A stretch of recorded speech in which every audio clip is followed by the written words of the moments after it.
সেই তো মসজিদ এখান তেলান হবে এই বিষয়ের উপরে আলোচনা রাখবো, গজল শোনাবো ইনশাআল্লাহ। এই ছোট ছোট বাচ্চারা এসেছে, ওরা এতক্ষণ তাকিয়েছিল, যা মিলাদ তো হয়েছে, তা দু চারটে একটু গজল শুনবো, গজল বলবো ইনশাআল্লাহ। আপনারা ভাববেন না যে মুজফফর বলবে না, তবে আজকে যদি একটু সময় বেড়ে যায় তাতে কি কষ্ট হবে? একটু জোরে বলে মাশাআল্লাহ, আর একবার জোরে তাকবীর দেন, নারে তাকবীর। আল্লাহ পাক শোনাচ্ছেন, কুল্লু কানাল বাহরু মিদাদান লিকালিমাতি রাব্বি লানাফিদাল বাহরু ক্বাবলা আন তানফাদা কালিমাতু রাব্বি ওয়ালাউ জি'না বিমিসলিহি মাদাদা।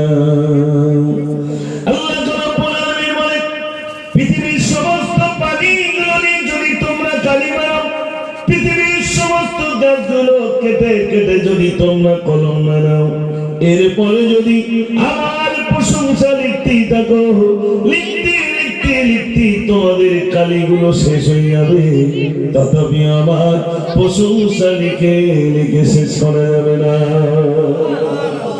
বলুন না সুবহানাল্লাহ। আমার বলতে গেলে আবার হাইট আনতে হয়, তারপর বলবে সুবহানাল্লাহ। সুবহানাল্লাহ কখন বলতে হয়, মাশাআল্লাহ কখন বলতে হয়, জাযাকাল্লাহ কখন বলতে হয়, এটা শিখতে হবে না? হবে না ভাই? এক জায়গায় জলসায় গেছি, তো হুজুর গেলি সব মুসাফা করে, আমিও গেছি। আসসালামু আলাইকুম। ওয়ালাইকুম আসসালাম। আমার হাতে হাত দিয়ে বলছে, মিনহা খালাকনাকুম ওয়া ফিহা নুঈদুকুম। আমি বলি, ও চাচা তো মরি আগে তারপর মাটি দিও, তাহলে প্রকাশে ভুল হয়ে গেছে।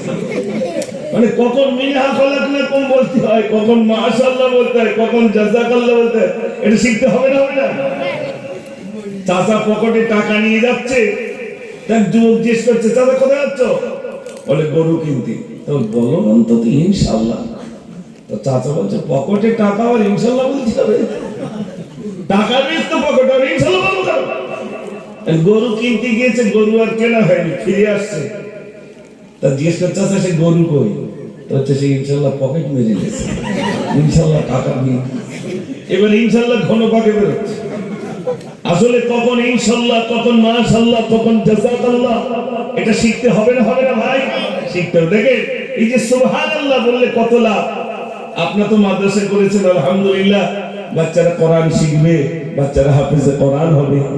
একজন জবরদস্ত আল্লাহর ওলি রাস্তা দিয়ে চলেছেন, পাশেই দেখছেন একটা কবরস্থান, কাশ্মীর ভিতর দিয়ে দেখছেন আল্লাহর একজন হাফেজে কোরআন ইন্তেকালের পরে কবরে শুয়ে শুয়ে কোরআন শরীফ তেলাওয়াত করছে। জোরে বলুন না সুবহানাল্লাহ। ভাই আমার আল্লাহর ওলি জিজ্ঞাসা করলেন, সালাম দিলেন, আসসালামু আলাইকুম। উত্তর চলে এলো, ওয়ালাইকুম আসসালাম। কতদিন ধরে কবরে কোরআন শরীফ পড়ে, কতদিন ধরে কবরে কোরআন পড়ি জানি না, জানি না। তবে কবরে শুয়ে শুয়ে এক খতম নয়, দুই খতম নয়, বরং আমি ৭০,০০০ খতম পড়েছি। বলবেন না সুবহানাল্লাহ? কত হাজার? কত? ৭০,০০০ খতম। মানে বোঝেন? এই যে আমরা সর্বরাতের সময় সব হুজুরের কাছে খতম চাই না, হুজুরকে খতম দিয়ে।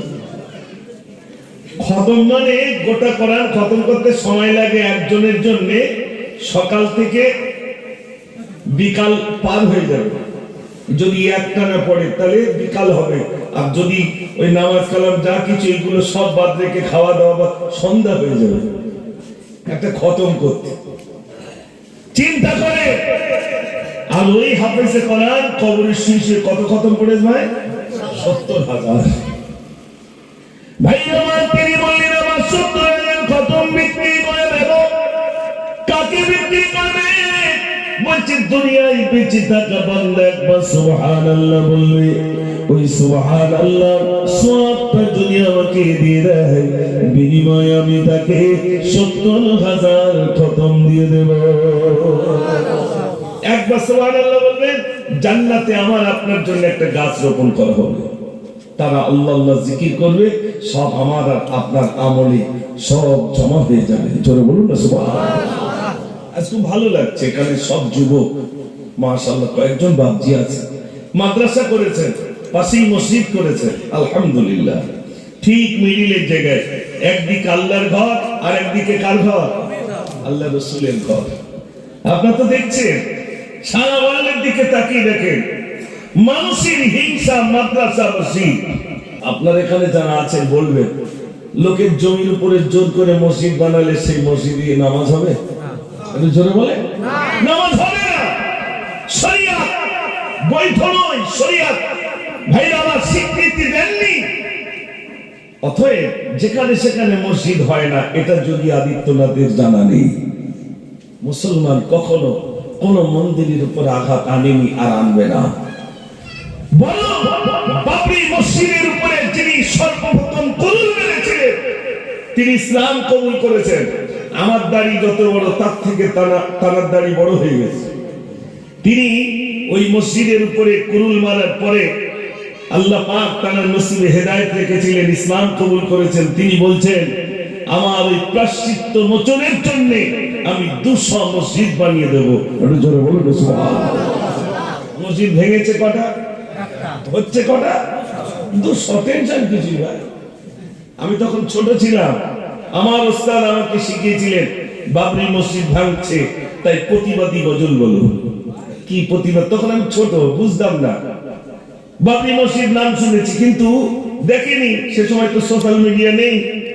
তো যাই হোক, সেই সময় আমার ওস্তাদ শিখিয়েছিলেন, তুমি বলো আল্লাহু রাব্বুনা মুহাম্মাদুন নাবিয়ুনা নাহনু মাতিয়ুহুমা নাহনু মাতিয়ুহুমা লাইসা الملك للظالم ولا الملك للقائل نخاف أمريكا ولا نخاف روسيا إلى عود قصدنا نحن ماتيهما عربي كده গেছেন আল্লাহু ইলাহুনা ওয়াল কাআবাতু বাইতুনা মসজিদ বাবরি হাকুনা নাহনু মাতিয়ুহুমা। জোরে বলুন না সুবহানাল্লাহ। সেই ছোটবেলা থেকে প্রতিবাদী মুখ ছিল, এটা ওস্তাদরা শিখিয়েছিলেন। আজও একটু প্রতিবাদ করতে হয়। ইসলামের উপরে যখন আঘাত আসে তখনই কলম ধরেছি, আলহামদুলিল্লাহ আল্লাহ লিখিয়ে দিয়েছেন।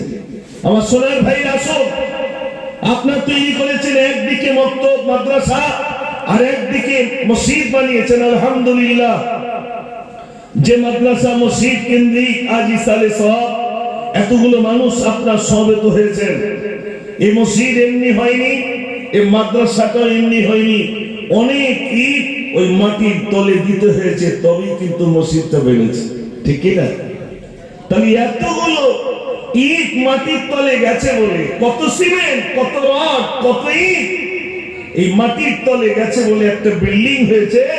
মনে রাখবেন, ইসলাম অত সহজে আসে নাই, অনেক রক্তের বিনিময়ে, অনেক কুরবানির বিনিময়ে তবে আজ ইসলাম আমাদের কাছে পৌঁছেছে। একটু জোরে বলুন না সুবহানাল্লাহ। অতটা সহজে ইসলাম আসেনি ভাই। আপনারা মাদ্রাসা তৈরি করেছেন, খবর নিয়েছেন, পার্লামেন্টে, দিল্লির পার্লামেন্টে একজন মহিলা এমপি এই মাদ্রাসাগুলোর বিরুদ্ধে গর্জে উঠেছে। তিনি সেখানে বলেছেন, বাংলাদেশ লাগোয়া যত মাদ্রাসা আছে সমস্ত মাদ্রাসাগুলো সন্ত্রাসী আর জঙ্গিদের আখড়া হয়ে দাঁড়িয়েছে। এটা বিশ্বাস হয় আপনাদের? না। কিন্তু আমাদের ভোটে যা জিতিয়েছি, সে গিয়ে দিল্লির পার্লামেন্টে গিয়ে বলছে মাদ্রাসাগুলো জঙ্গি আর সন্ত্রাসীদের আখড়া হয়ে দাঁড়িয়েছে। প্রতিবাদ করার কে আছে? কেউ আছে নাকি? আমরা কিছু গুটিগত আলেম ওলামারা, ভাইয়া, আলেম ওলামাদের আর কি বলবো, একটা আলেমই তো নাজেহাল করে দিচ্ছে। আমি একদিন বলছিলাম, শুধু একটা টুপিওয়ালা লাভিয়েছি তাই তোর সহ্য করতে পারতিস, আর যদি খানিক টুপিওয়ালা দেই না, ময়দান ছেড়ে পালাবি তোরা। একটা টুপিওয়ালার কামড়টাই সহ্য করতে পারছিস, টুপিওয়ালার পেছনে লাগতে নেই। আমি অনেক আগে একটা গজল লিখেছিলাম, বৌদ্ধ বাবু হাত তুলিয়া বলে পীর বাবা, টুপিওয়ালাদের হাতি বুঝি পেতে হবে সাজা। এ গজল শুনেছেন আপনারা? অনেক কম বেশি শুনেছেন। আমি অনেক আগে এই বুদ্ধবাবুকে বলেছিলাম, বুদ্ধবাবু যে আপনি টুপিওয়ালাদের হাতে বুঝি এবার পেতে হবে সাজা। তা আমি সেই সময় লিখেছিলাম, একটা টুপিওয়ালা, আগে টুপিওয়ালা দাড়িওয়ালা তাদেরকে একটা লকআপ দিয়ে দেওয়া হচ্ছে সন্ত্রাসী আর জঙ্গি। আর আমরা কিছু মুসলমান চার দোকানে হচ্ছে, হ্যাঁ ওই হয়, কি করে হয় ভাই? দাড়িওয়ালা টুপিওয়ালা সন্ত্রাসী হয়, জঙ্গি হয় বলে মনে হয় আপনাদের? ভাই দাড়ি রেখে দিয়েছেন। কবি নজরুল ইসলামের কি, আপনার রবীন্দ্রনাথ ঠাকুরের কি দাড়ি ছিল না ভাই? হ্যাঁ না বলেন না? আমাদের কত বড় দাড়ি, তার থেকে বড় দাড়ি। দাড়িওয়ালা টুপিওয়ালা লুঙ্গিওয়ালা এইরকম বলছে, টিটকিরি করছে, সন্ত্রাসী জঙ্গি বলে তাদেরকে আখ্যায়িত করা হচ্ছে। তো দিল্লির পার্লামেন্টে যখন এই কথা বলা হলো, বাংলাদেশ লাগোয়া যত মাদ্রাসা আছে সমস্ত মাদ্রাসাগুলো সন্ত্রাসী আর জঙ্গিদের আক্রা হয়ে দাঁড়িয়েছে। আমরা আলেম ওলামারা তখন ইউটিউবের মাধ্যমে প্রতিবাদ করে বলেছিলাম, এমপি মহোদয়কে বলেছিলাম, আপনি একটা মাদ্রাসা সার্ভে করে দেখুন, বাংলাদেশ লাগোয়া যত মাদ্রাসা আছে, তাই সে তবলিগ হোক, তাই সে ফুরফুরা হোক, তাই সে ব্রেলি হোক, তাই সে আজানগাছি হোক, মাদ্রাসা হোক, সেই মাদ্রাসায় একটা প্রমাণ করে দেখান যে সেখানে সন্ত্রাসী আর জঙ্গিদের আক্রা হয়ে দাঁড়িয়েছে। যদি প্রমাণ করে দেখাতে পারে, ওই মাদ্রাসা আপনাদের ভাঙতে হবে না, আমরা নিজেরাই ভেঙে দেব। আজও পর্যন্ত তাদের সাহস হয় না যে প্রমাণ করে দেখায় বাংলাদেশ লাগোয়া মাদ্রাসাগুলো